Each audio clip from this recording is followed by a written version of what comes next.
திருச்சியின் கலாச்சாரம் மற்றும் வரலாற்றை பறைசாற்றும் வகையில் மலைக்கோட்டை அருகே பட்டர்வொர்த் சாலையில் பாரம்பரிய பூங்கா அமைந்துள்ளது. சுமார் 1.27 ஏக்கர் நிலப்பரப்பில் அமைந்துள்ள இந்த பூங்கா ஸ்மார்ட் சிட்டி திட்டத்தின் கீழ் 4 கோடி மதிப்பீட்டில் சீரமைக்கப்பட்டுள்ளது. ஓவியங்கள், சிலைகள் மற்றும் நகரின் பழமையான வரலாற்றை அறியும் வண்ணம் வண்ண பலகைகள் காட்சிப்படுத்தப்பட்டு உள்ளன.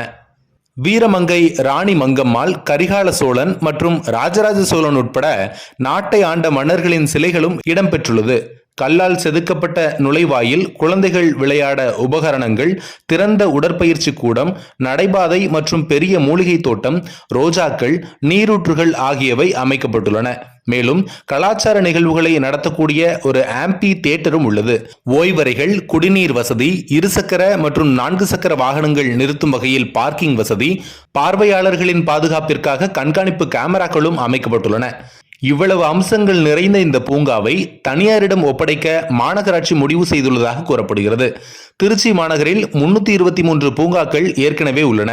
இதில் ஏற்கனவே இப்ராஹிம் பூங்கா, சின்னசாமி பூங்கா ஆகியவை மாநகராட்சி நிர்வாகம் தனியார் வசம் ஒப்படைத்துவிட்டது.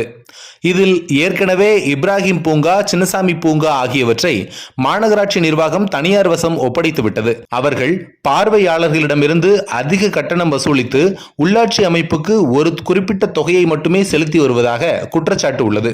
தற்போது இந்த பூங்காவையும் தனியார் வசம் ஒப்படைத்தால் அவர்கள் சகட்டு மேனிக்கு கட்டணத்தை வசூலிக்க கூடும். ஆகவே பழமையை பறைசாற்றும் இந்த பூங்காவை தனியார் வசம் ஒப்படைக்காமல் மாநகராட்சியே நிர்வகிக்க வேண்டும் என்று பொதுமக்கள் கோரிக்கை விடுத்துள்ளனர்.